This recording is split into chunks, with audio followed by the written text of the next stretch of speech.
I think that in terms of quality of life and quality of opportunity, the city and this province offer much. I would say that of Canada in general. And I know that there are people that may complain about this, that, or the other thing, but I would invite them to have perspective, to compare what we have in Alberta, in Canada, compared to other parts of the world, and ask themselves, as imperfect a union as we are in this country, is there another place that you'd rather live? And I think upon careful consideration, I think most people would be very hard-pressed to think of a better place to live than Canada. And within Canada, they'd be hard-pressed of a better place to live than in Western Canada, and particularly, a city like Calgary. It's Monday and time for the Back to Business podcast, featuring Calgary's industry leaders, insightful and inspiring conversations with founders, CEOs, entrepreneurs, and philanthropists who help shape our city. Heralding from the Calgary Petroleum Club, connecting Calgary's business leaders since 1948. In the spirit of reconciliation, we acknowledge that we live, work, and play on the traditional territories of the Blackfoot Confederacy, Siksika, Ga'aina, Piikani, the Tsuut'ina, the E'ahe Nakota Nations, the Métis Nation Region 3, and all people who make their homes in the Treaty 7 region of southern Alberta. Welcome today's show host, Kim Hayden. Gary Marr is an accomplished and respected leader with experience in government and business, also an established expertise in the Canada West Foundation's key policy areas in natural resources, trade and investment, and human capital. He has held several cabinet portfolios while serving as a member of Alberta's Legislative Assembly. Gary was the official representative of the province of Alberta at the Canadian Embassy in Washington, D.C., and later he represented the province in Asia. In 2022, Gary was appointed a member and chair of the Council of Alberta Order of Excellence and was also awarded the Queen Elizabeth II Platinum Jubilee Medal for public service. Welcome to the show, Gary. How are you today? I'm doing grand. It's a great way to start the new year. Absolutely, absolutely. And you know what? I think it's going to be a really awesome year. There's a lot of cool stuff happening here in Calgary and in Canada in general. I would like to start the show out, and they say it's nothing better than from the horse's mouth. I would love for you to personally share a bit of who you are and your journey and how you serve Canada. Well, I'm born and raised here in the city of Calgary. There's not a lot of Calgarians that can say that. The growth of the city since I was born in 1962 has been dramatic, and it's a remarkable place to live. And that's not me saying that. That's the economist and intelligence unit saying that this is one of the best places in the world to live. And I think that's true. And I think about the opportunities that were afforded to me and to my family, my parents. My mom and dad were both born in Alberta, but they both went back to China before the Second World War. They came back. They didn't have an education. They didn't speak English. And my dad started off with a small corner grocery store in Haysboro here in Calgary. And so I'm 10 years old and I'm, helping him in the grocery store. And from sitting on the counter of that grocery store, I never dreamed that I'd get a chance to go the places I went, meet the people I've met, and seen the things that I've seen. And for that, I give Calgary and Alberta and Canada all the credit for affording me all these opportunities. I would have to agree with you. Calgary has granted me opportunities that were not even fathomable. They were not even part of my wildest dreams growing up. So I love it here. Let's dive in a little bit. You've gone from QC to KC. That's that. And you know what, folks? I didn't know what this was either. But so from the Queen's Council to the King's Council, as the president and CEO of the Canada West Foundation. Walk me through, first of all, why does Canada need a Canada West Foundation? Why do we need anything east and west? And what is the Canada West Foundation? The Canada West Foundation is a public policy think tank, one of the oldest in Canada. It celebrated its 50th year in 2022, the year just passed.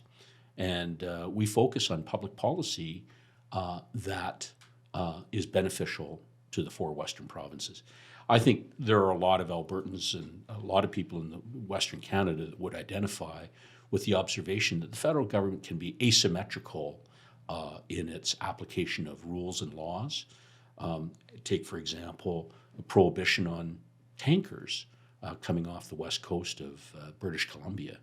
That was a bill called Bill C-48. At the same time, tankers are permitted to come into the St. Lawrence Seaway, bringing oil in from other parts of the world, but we can't export our oil. The environmental issues would be the same, and they are mitigatable. You can solve those issues of public policy, but it doesn't make sense for Western Canadians to have the very product that we export to be prohibited from export off the West Coast because of asymmetrical or non-equal treatment of the transportation of oil versus Eastern Canada versus Western Canada. That would be a pretty good example, I'd say. Absolutely. Like it's interesting that, and I guess growing up personally in the States, I only looked at one state versus another state, right? But overall, we all had the same issues. I never thought that one part of the country versus another part of the country would experience things differently, but it must be like kind of like weather patterns, right? Just because we all live in Canada does not mean we all live in the exact same weather patterns or the, exact same economies or anything along those lines. How does this affect local businesses when you're stepping forward, working to create policies that will enable movement of opportunity within Western Canada, right? You're looking at the needs specifically of Western Canada. How does that affect jobs? Like, how do you know what people need?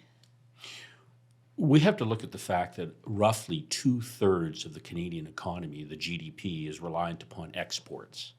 And so our biggest export destination is the United States. About 3/4 of our exports go to one marketplace, and that's the US. There are growing opportunities in other parts of the world, but without transportation infrastructure to get what we make here in Canada to markets, you can't sell it. If you can't sell it, you don't have an increase in your GDP. So this is one of the pieces of public policy that we're really working hard on is transportation infrastructure that's necessary, because if you can't move it, you can't sell it. As an example, the criteria used for infrastructure is often, we hear this expression all the time, shovel ready. We should support things that are shovel ready. And in our view, we should be supporting things that are shovel worthy. So the Canadian Infrastructure Bank has literally tens of billions of dollars that have gone largely unspent or spent on the wrong things. This is how a Canadian Infrastructure Bank ends up funding the building of a skateboard park in Gabriola Island. I mean, the average age of people in Gabriola Island is about 60. So it's hard for me to imagine that that was a shovel-worthy piece of infrastructure, but it was shovel-ready. And for me, we should be looking at, for example, trains that have cars that are whistling empty going through the province of Saskatchewan and loading up onto container ships in Vancouver so that they can go to China and fill up with goods that will come, that ends up on your Walmart or on your Canadian Tire store shelf.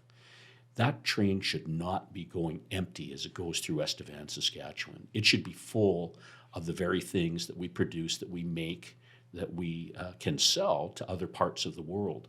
And so shovel-worthy infrastructure would look at the return on investment that you can get for building a new siding off a main railway line so that you could load it up with goods before it goes back empty somewhere else. Makes me believe that maybe in our political realm, we should have a requirement that every person that goes into politics has been an e-commerce entrepreneur for at least 36 months, right? Because it seems as if there's policies being made that do not reflect the average constituent, the average person looking to make.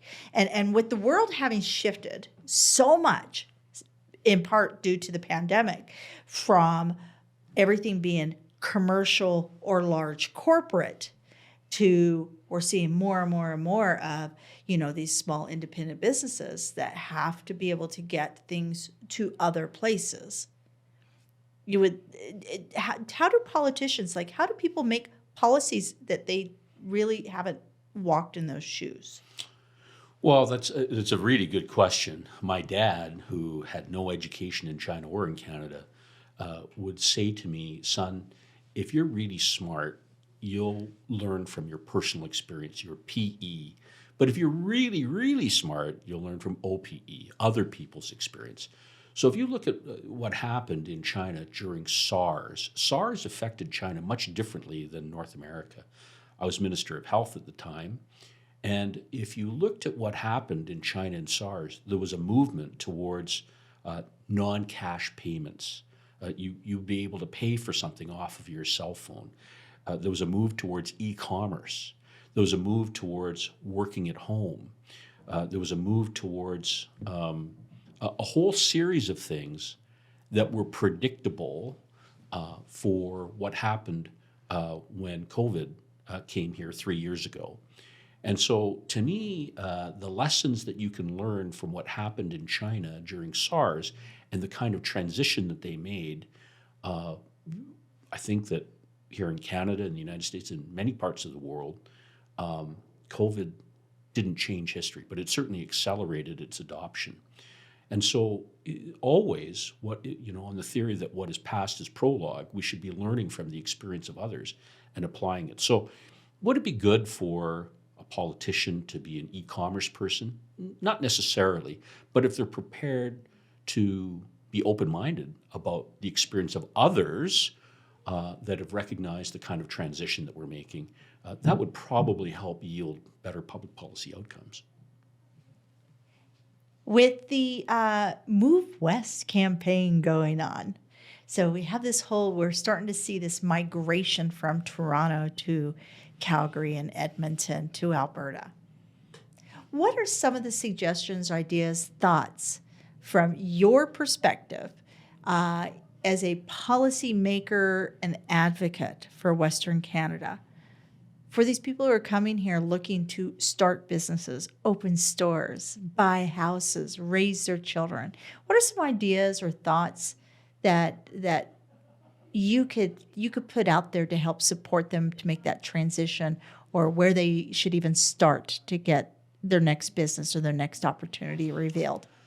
I wouldn't look at necessarily just the migration of people that are coming from other parts of Canada, but as you know, the federal government wants to increase the number of people that we accept as immigrants in this country from roughly 250,000 to 450,000 in the next 3 or 4 years.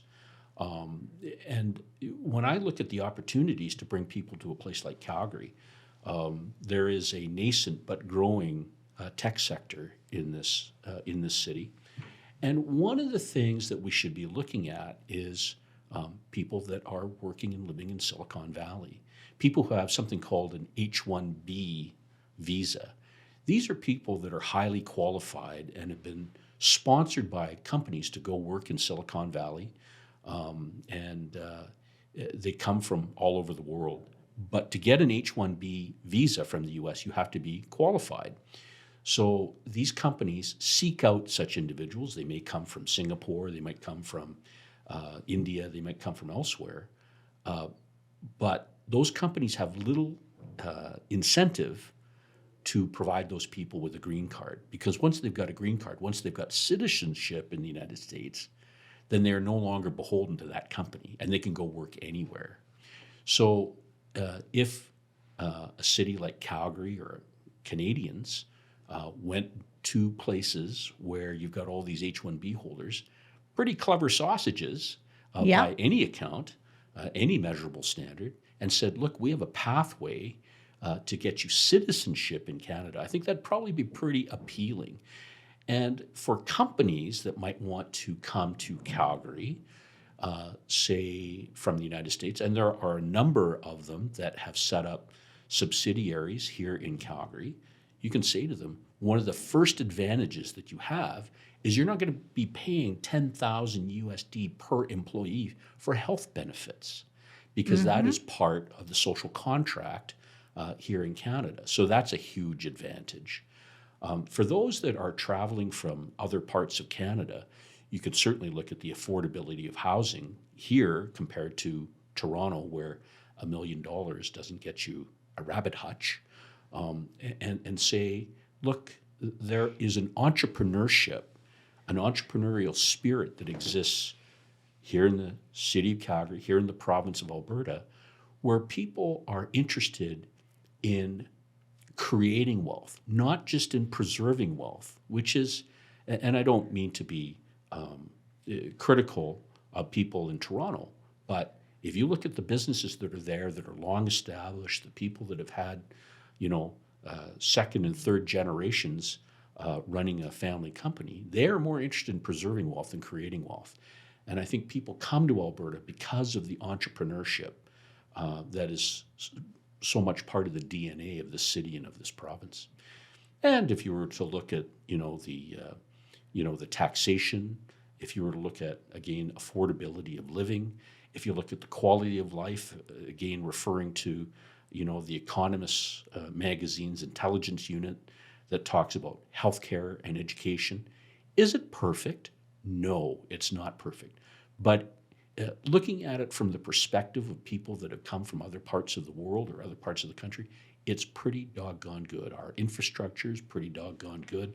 Our education system, our healthcare system can use an improvement. Always you can have an improvement. But is it pretty good? The answer is yes. Absolutely. And coming out of COVID, one of the big things has been around experiential. Everything is around experiential. A lot of people are going, they want to engage, they want to be. And by the way, folks, just so you know, Calgary has 2 of the world's top YWCAs. One of them has a surf center. So there's no shortage of really cool things to do indoors or outdoors in Calgary. And I know, as somebody who has raised 3 children in this city, the opportunities, the swim clubs, the gymnastics, the skiing, you pick it, indoor, outdoor, no matter what you want, there's something. And by the way, we have, what is it, the #1 world-class library now. So if you just want to find something to read or to go and film something or do something, we've got all that here too. And that's one thing I love about Calgary is the evolution of it. Well, I mean, the library is a really exceptional, and libraries, this ain't your granny's library. Yeah. It's a completely different concept of what a library means to a city and its quality of life. Look at the National Music Center. Again, a remarkable piece of infrastructure that speaks to the ambitions and the importance of culture in this city.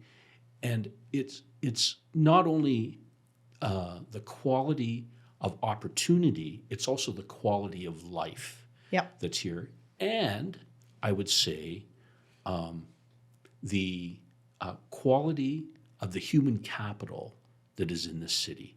This city has been largely dependent upon oil and gas for many years, and there are really smart people who have come from the oil and gas industry who have gone on to apply their skill sets as engineers, as scientists, as chemists, and have gone on to start other businesses. So a really good example would be, the robotics company that's here in Calgary, Adabotics. The CEO there took people from the oil and gas industry and took their engineering skills and smarts and applied it to something that is a pretty remarkable, new company that went from $2 or $3 million in, gross revenue to hundreds of millions of dollars in gross revenue over the span of just a few short years. And if you look at Benevity, another company, here in the city of Calgary, a unicorn started up, has over $1 billion worth of revenue these days. Again, taking people who were part of the human capital that resides in the city. And I think that if you look at the education level of the workforce in this province and in this city, it's really exceptionally high. And it's a relatively young population compared to a lot of other parts of the country. So again, that speaks to the opportunities that for people that are starting a business, whether small or large, one of the questions that people ought to ask is, are there the kind of people that are in the place that I want to locate that are going to have the skill sets to allow me to accomplish and achieve the kind of business goals that I set out? And I think people are finding out time and time again, there are really, really sharp people, an excellent human capital workforce here in this city. And we have the added bonus of having the infrastructure ready to roll. We are more than shovel ready. We've got so much space available that is like top notch, ready for you to come in and build your dream. And an airport that can get you any size of plane. Come on in. We have such an awesome airport. Well, I've got two people on staff that are from the United States. And, one of them is a great outdoors person. Well, actually, both of them are. And they say, where else could I be working in my office and then 25 minutes later find myself on a beautiful country road on my way to one of several national parks that are located in this province? Where can I be able to, here in the city of Calgary, walk to the Bow River where I can enjoy world-class fly fishing? Where can I go elsewhere that's just a mere hour away to go cross-country skiing or downhill skiing or hiking, enjoying the great outdoors? And this province offers so many great natural resources. Almost 20% of the province of Alberta is in some form of protection, environmental protection, be it a national park like Banff or Elk Island or Waterton National Park. National Peace Park. National One Peace of Park. one of what? 9? Yeah. 9 peace parks globally. Yeah, and interprovincial parks like Cypress Provincial Park, which borders Saskatchewan and Alberta. There are so many park spaces here. The great outdoors is one of the draws for people to come here to be able to enjoy all of that and still be able to go fly fishing and then enjoy a 5-star meal at a wonderful restaurant here in the city of Calgary. Oh, and hidden secret, folks. SAIT puts out more Red Seal chefs than any other school in North America. So we got good eatings here. Good eatings. I'm so glad we have cameras here because I'm super excited. I love this conversation. I wish we had hours for this conversation.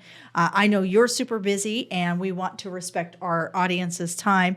Final words, final thoughts. I'd love anything that's on top of mind that you want to share. I think that in terms of quality of life and quality of opportunity, the city and this province offer much. I would say that of Canada in general.